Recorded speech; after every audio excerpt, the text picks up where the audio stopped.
He walked in dressed as Santa, red suit, fake beard, a little bell jingling at his side. My daughter's eyes lit up the second she saw him. She still believed.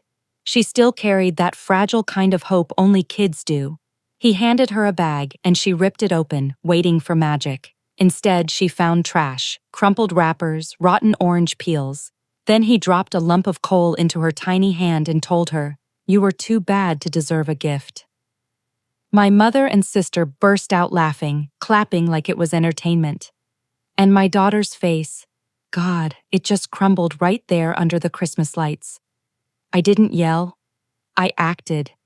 My father used to be my hero, the man who lifted me onto his shoulders to hang ornaments, who read "'Twas the Night Before Christmas" in his deep voice, who swore family was sacred, but years wore him down into someone else. His humor turned cruel, his authority hardened into control. My mother fueled it, my sister copied it, and I kept letting it slide, until that night. Because betrayal doesn't always come wrapped in money or blood. Sometimes it's the deliberate shattering of a child's innocence, and he broke my daughter's. After the party, I tucked her into bed, held her as she asked the one question no child should ever ask. Am I really that bad? I kissed her forehead and told her the truth. No, sweetheart, they're the bad ones. That was the last time I cried. From then on, I started planning. 2 weeks later, my father, mother, and sister were the ones panicking. Not because I shouted, not because I confronted them, but because I took away what they loved most. Reputation, comfort, control. I started small. A whisper in the neighborhood, parents at my daughter's school, families at church. Did you hear what he did? He dressed up as Santa and humiliated his own granddaughter. I didn't need to make anything up. The truth was enough when the truth was ugly. Then I pushed further. I'd been collecting proof for years. Money borrowed and never returned, favors demanded but never repaid, the way they used my credit for their luxuries, always swearing they'd fix it later. I put everything into a tidy folder, bank statements, screenshots, timelines, and I sent it to the one place they still worshipped, their church board. That's when the real screaming began. The pastor called me first, his voice heavy. "We need to talk to your parents." I told him I'd already said what I needed to say, and then I let the silence do the rest. Within days, my parents were forced to step down from their committees. Invitations stopped. Friends stopped calling. Their social circle collapsed on itself like a dying star. But my sister needed something sharper. She laughed at my daughter's tears, clapped for cruelty. So I waited. Her engagement party, public, bright, full of people who thought she was sugar sweet. I slipped the story to her fiancé's mother quietly, carefully. I didn't even need to twist it. I just painted the picture.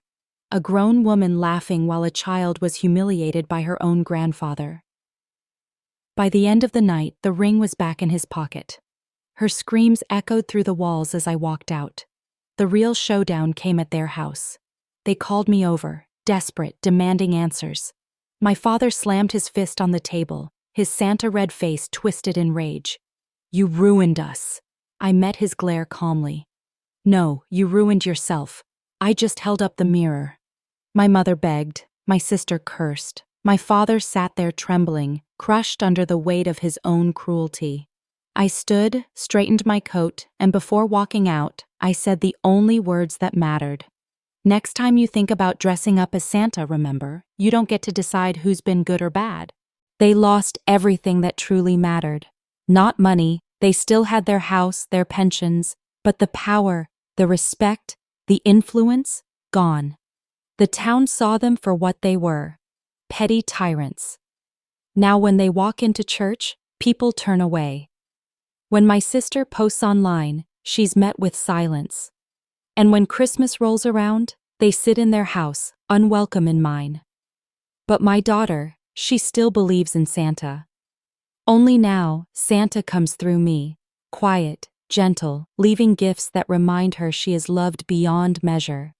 Do I regret any of it? Not for a second. They thought humiliation was a game. They thought breaking a child's spirit was funny. What they never understood was this: I don't fight with fists. I don't fight with shouting. I fight with patience, with silence, with precision. And when I strike, I don't miss. So when people ask why I cut ties with my family, I just smile and say, because family doesn't humiliate your child, they protect her. And now, every Christmas, when I see my daughter's eyes sparkle by the tree, I know the truth. They gave her coal, I gave her justice.